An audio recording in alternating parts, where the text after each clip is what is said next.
You know that feeling you get when you fall in love with someone, you make yourself vulnerable with that person, you share with them the most intimate details of your life and privacy, and you just really just open yourself up and you just become 100% vulnerable to the compassion or the callousness of this person. And if that person then intentionally, callously violates you, your trust and your feelings, then you have a very, very high propensity to go from love to rage, right? And that injury can last for a lifetime, right? That injury could literally transform who you are and make you shut yourself out from being that exposed so that you don't get injured in that same capacity, right? That's one of the biggest issues with falling in love and being hurt and being, that people have is that, if it happened before, you try to protect from having it happen again. That's what I'm going through as a community activist, as a author, as an educator, as a philanthropist. I am struggling with doing good and being kicked in the teeth for trying to do good. Because one of my coping skills, one of the things that I would do when I felt bad or I felt depressed or I felt like my life wasn't going the way I wanted it, I'd go help somebody else, right? I would just try to go help somebody for the sake of altruism. I try to just go do some good. I wouldn't post it. I wouldn't take pictures and share it. I just go do the good. It'd be between me, that person, and the maker. But similarly to being in love, if you go out and make yourself vulnerable and try to help someone, and then that person doesn't even show you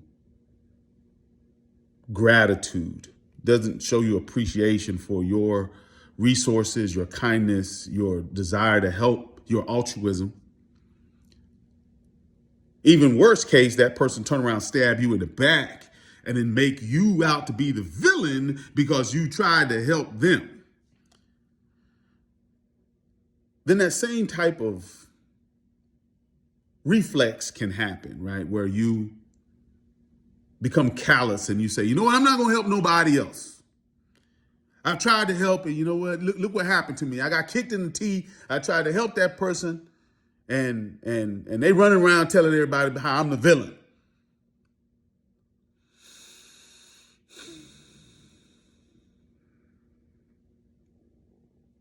How do you deal with that?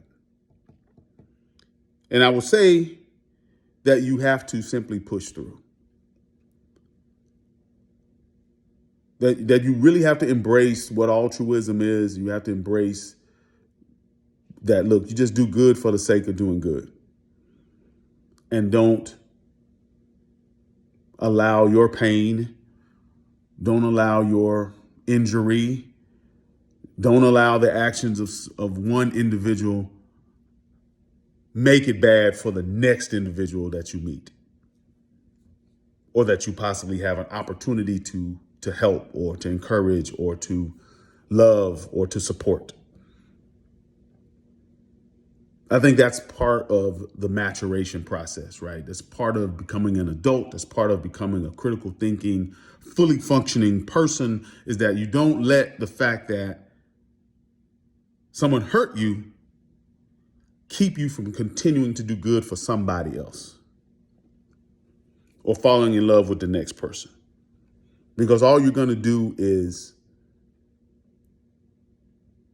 hurt yourself, right? All you're going to do is shut yourself off from potential good, from potential love in the future. That's what you should do. I think that's the best way to deal with an injury like doing good and being hurt, or loving somebody and being hurt. Don't stop loving people. Don't stop doing good. Just be more selective with the people that you love and the people you do that good for. I am the catalyst, and I'm trying to make positive change.